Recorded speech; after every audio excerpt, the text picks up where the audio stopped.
This car still sounds absolutely disgusting, but hopefully today we're taking a huge step in the right direction. We've got a brand new Tomei exhaust to install that I'll show you guys in a little bit. But before we get to that, there's something I want to take care of. When I first got this car, one of my main priorities was to figure out how much power it could make with full bolt-on. So I kind of just flew through the modification process, and now I'm backtracking a bit to find the perfect setup for me. A catless straight pipe setup might be ideal for someone that's trying to make the most power possible, but for me, I want to be able to drive this car every day and enjoy it, and that's just not the route that I want to take. So what we're actually going to be doing is tearing the JDL equal length header that I have installed off and reinstalling the OEM header, because I want to quiet things down a little bit and also give you guys the opportunity to hear what this exhaust would sound like on an otherwise stock car, because let's face it, not everybody is going to be swapping out their header or front pipe, so it's nice to hear what the car would sound like with just an aftermarket Catback exhaust. So let's go ahead, get this car up in the air and swap the header out.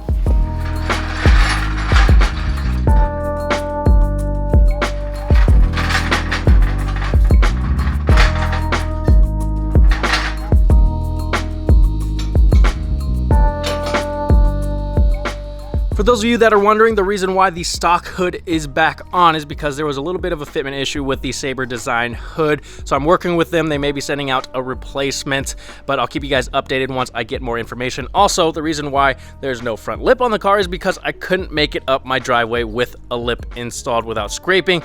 So last weekend, I actually worked on some prototype ramps to allow me to get out of the driveway with a lip installed. We'll test that out another time.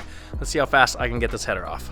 Thankfully, when I installed this header, I knew I was going to be swapping parts on and off, so I didn't push the clip tree zip ties in all the way because they're a pain in the butt to pull off. Let me show you what I'm talking about.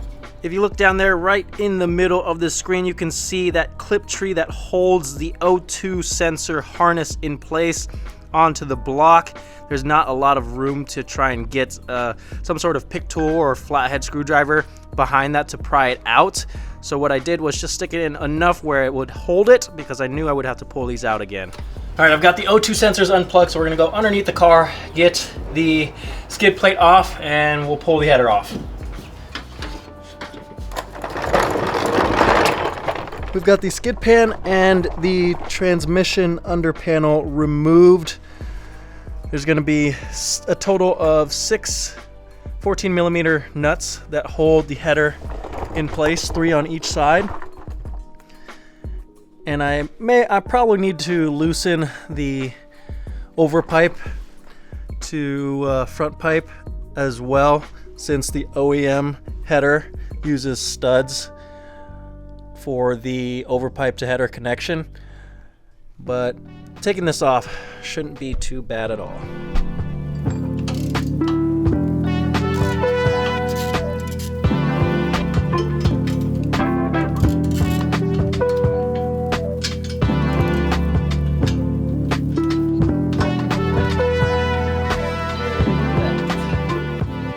I just got to transfer the O2 sensors back into the OEM header and we'll be ready to put this thing back on.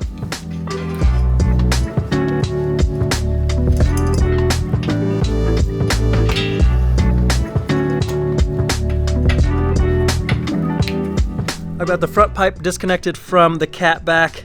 That way I can pull it back so the overpipe is out of the way so we can get the header installed.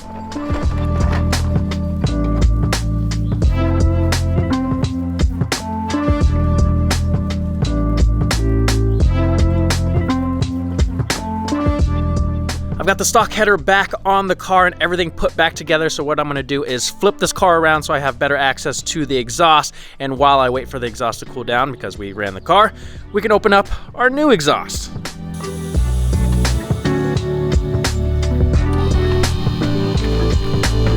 This is probably one of the most highly anticipated exhausts for this car. You guys are probably familiar with the Tomei Type 80 for the first gen. It was hugely popular, but not everybody loved the single exit look. So a lot of people were begging Tomei to make a dual exit version, and they've delivered. Let's take a look at what we've got inside. Some hardware, silencer, probably won't be needing that. And the two mufflers. Look at that. Let me get this stuff unwrapped, guys, and give you a closer look. It never ceases to amaze me how light titanium stuff is. It's ridiculous. Look at how beautiful that is.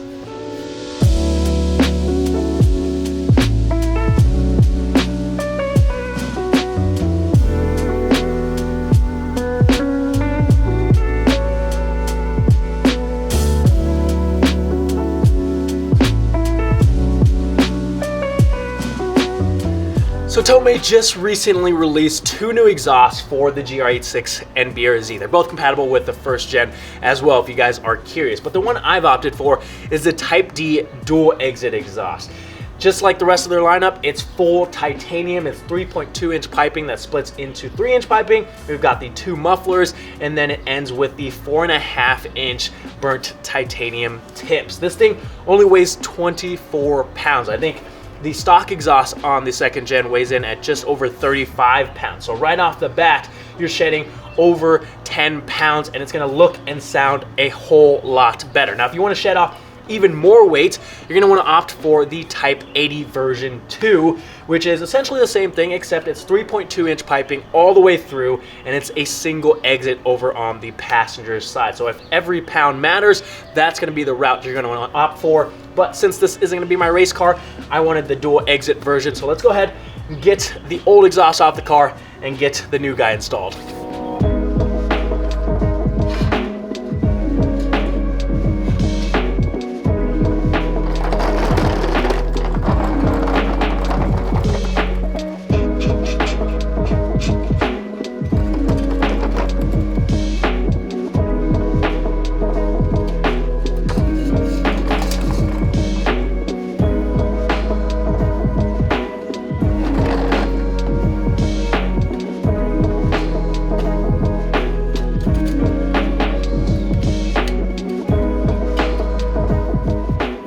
I got everything roughly installed. I just need to go in and fine tune the fitment. You can see this side is hanging a little bit lower than that side, but I haven't done anything yet. So we're going to make sure everything's aligned how we want it, tighten the clamps down, get the springs installed, and then we can take this thing out for a drive.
So here are my first impressions of the exhaust. It has a lot more of a deep and throaty sound to it than I was expecting, because sometimes with titanium exhaust you get more of a tinny sound due to the thinner walls when compared to the stainless steel counterparts. But I think since this is a dual exit system with more material, that helps to cut down on that tinny sound and gives it that deeper tone.